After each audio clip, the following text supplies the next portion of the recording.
మీరు కొత్తగా business start చేయాలనుకుంటున్నారా? మార్చ్ 16-17 హైటెక్స్ లో franchise India biggest ఫ్రో expo. Championship లో మోడీ గారు కోట్లు పడాలి.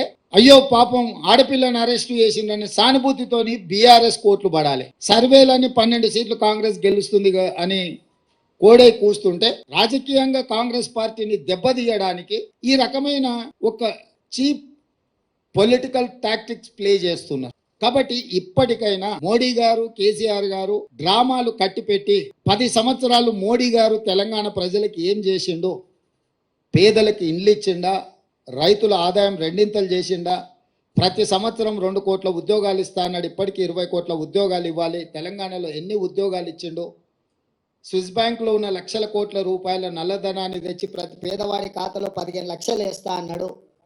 ఆ 15 లక్షల రూపాయలు ఎంతమంది ఖాతాలో వేసిండు? మనకు ఇస్తా అన్న పునర్విభజన చట్టంలో బయ్యారం ఉక్కు కర్మాగారం ఎందుకు ఇవ్వలేదు? కాజీపేట రైల్వే కోచ్ ఫ్యాక్టరీ ఎందుకు ఇవ్వలేదు? ఐఐఎం ఎందుకు ఇవ్వలేదు? ఎన్టీపీసీలో ఇంకా 2400 మెగావాట్ల విద్యుత్తు ప్రాజెక్టులను ఎందుకు నిర్మించలేదు? గిరిజన యూనివర్సిటీ 9 సంవత్సరాలు ఆపేసి ఇప్పుడు ప్రారంభించడానికి కారణం ఏంది? మెట్రో విస్తరణకు అనుమతి ఎందుకు ఇవ్వలేదు?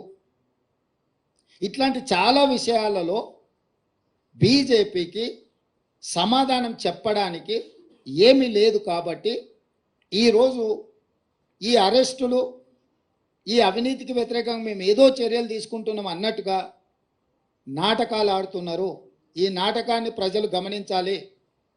మొన్న జరిగిన ఎన్నికల్లో మేము ఇచ్చిన మాట ప్రకారం ప్రజలకు అన్ని రకాలుగా సహాయంగా నిలబడి ఒక విశ్వాసాన్ని కల్పించి స్వేచ్ఛాపూరితమైన వాతావరణంలో పరిపాలన అందిస్తున్నాము. రాబోయే పార్లమెంట్ ఎన్నికల్లో కాంగ్రెస్ను దొంగ దెబ్బ తీయడానికి వీళ్ళిద్దరు కలిసి ఆడుతున్న నాటకము. ఒకవేళ ఇది నాటకం కాకపోయిన ఉంటే చంద్రశేఖరరావు గారు ఎందుకు ఇంతవరకు స్పందించలేదు? కూతురును అరెస్టు చేస్తే తండ్రిగానైనా స్పందించాలి. ఒకవేళ అలా స్పందించినప్పుడు శాసనమండలి సభ్యురాలను, పార్టీ సభ్యురాలని అరెస్టు చేస్తే పార్టీ అధ్యక్షుడిగైనా స్పందించాలి. 2 విషయాలలో వారు స్పందించలేదు, పత్రికా ప్రకటన విడుదల కూడా చెయ్యలేదు అని అంటే, నిన్న మోడీ గారు వచ్చిన వారు కూడా ఈ విషయాన్ని ఎక్కడ ప్రస్తావించలేదు.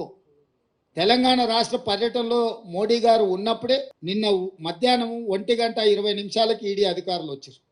5:20 కవిత గారిని అరెస్టు చేశారు. 7 గంటల తర్వాత ఢిల్లీకి తీసుకెళ్ళినట్టున్నారు.